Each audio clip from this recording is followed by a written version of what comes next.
So let's take a look at Park Bench. Based only on the title, don't read the poem, put your hand up. Based only on the title, I'm going to say this is probably something about people meeting in the park on a bench. Two people sitting on the same bench in the park. I don't know. We'll go with that. And then you read the poem in its entirety. I live on a park bench. You? Park Avenue. Hell of a distance between us two. I beg a dime for dinner. You got a butler and maid. But I'm waking up. Say, you ain't afraid that I might just maybe in a year or two move on over to Park Avenue? That's a short little poem.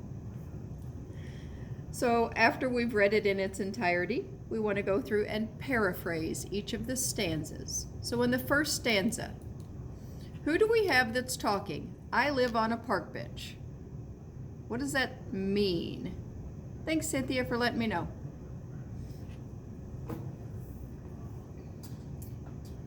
We were looking at a couple of poems, Cynthia, in our assignment tab called Wealth and Poverty, the Poetry of Money.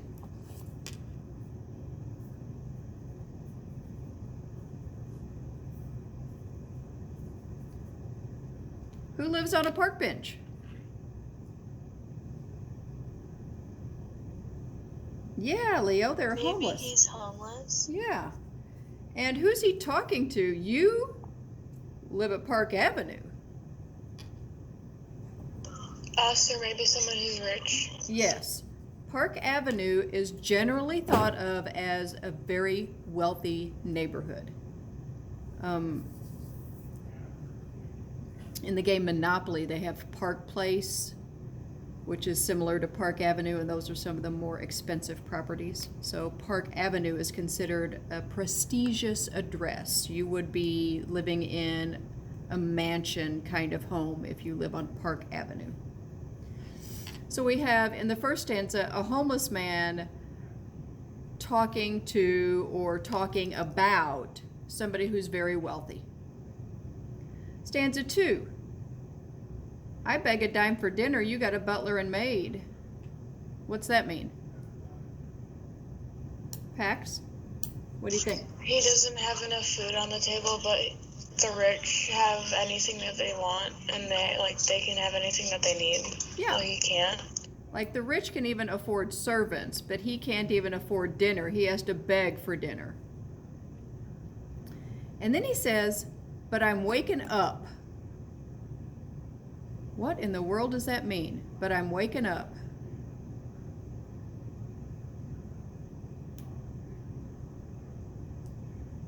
Maybe he's making changes. Maybe that's what that means.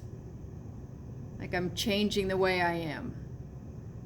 I'm waking up out of this homeless slumber and I'm going to start doing things so that I can be better, be more like you. And he says, say, you ain't afraid I might just maybe in a year or two move on over to Park Avenue. What's he mean by that?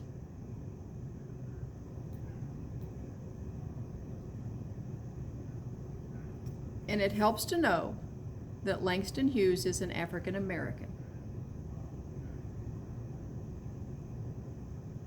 And most wealthy people in the United States are white.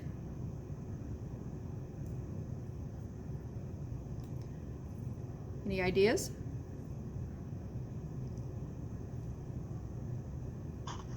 Is it like... Oh, sorry. Go ahead, Pax.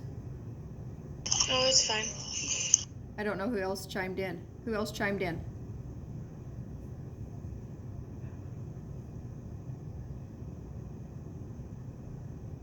It's all you, Pax. Emiliana, you want to say something? I thought I saw your thing. No, go ahead.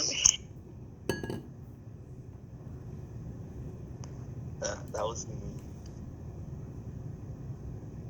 Wasn't him. So I think what they're saying is that the wealthy might be fearful if people like Langston Hughes, people who are African American, would start gaining wealth and prosperity and moving into their neighborhoods. At least Langston Hughes thinks so. He's like, oh, you wealthy white folks, you're not afraid of us moving in your neighborhood, are you? Like could the two races get along in the same kind of neighborhood? So that's paraphrasing. Then we got to go to the C of TPCast, which is connotation, which means we're looking for literary devices now. What do you see as far as literary devices?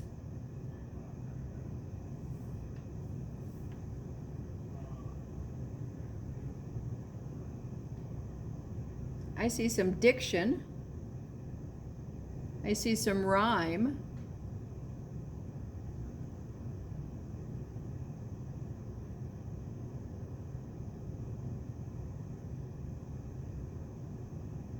And I see a symbol. Can anybody find those? Diction, rhyme, or symbol?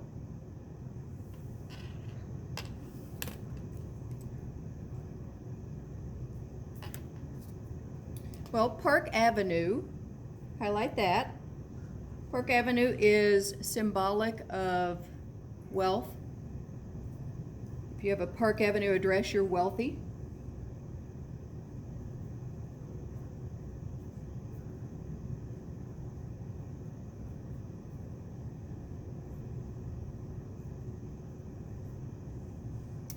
I think that hell of a distance,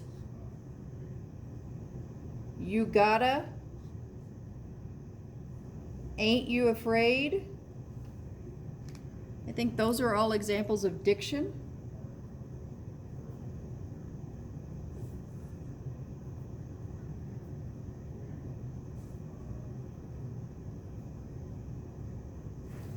And you've got a rhyme scheme of every other line. Bench, avenue, distance, to. So you've got some rhyme there.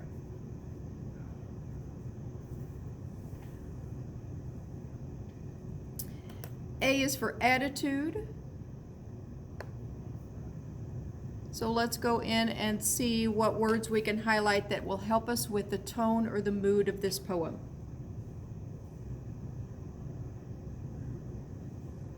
How does he sound in this first stanza? I live on a park bench, you live on Park Avenue. It's a hell of a distance between us two. I beg a dime for dinner, you got a butler and maid. Is he happy? Is he mad? Is he sad? What is he? He sounds very annoyed or like peeved. He does sound a little bit peeved. I like that word. Thanks, Pax. So I'm going to say that he's annoyed in the first stanza and half the second stanza.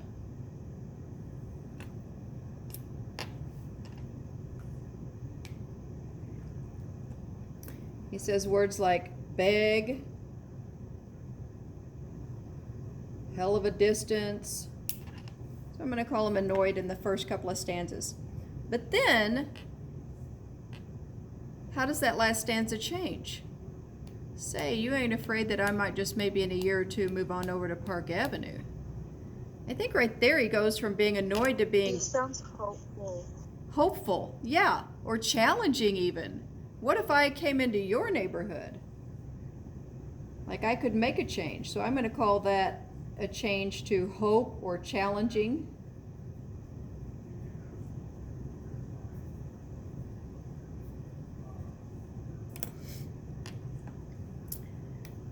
Which brings us to a shift. Clearly there's a shift in this poem. Where is it? Nearing the end of the second stanza.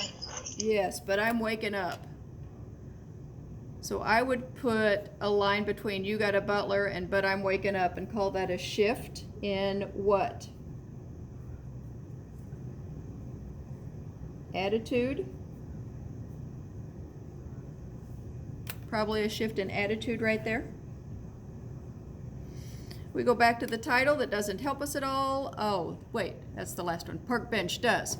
What do you think this title means now? What's park bench? It represents your sense of wealth. Like how much money you own. Oh, I like that, Pax. Nice insight. I think for him, park bench represents his home as well.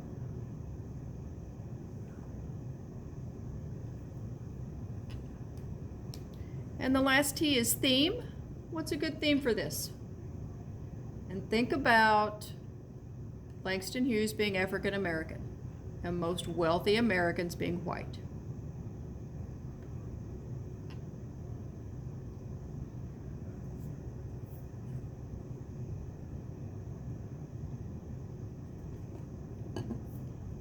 Racial inequality is what I'm going to come up with for a theme.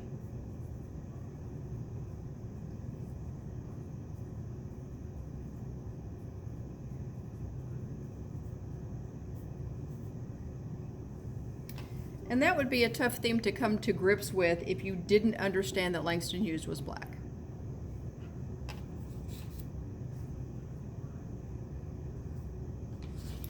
All right, I'm going to close this assignment out.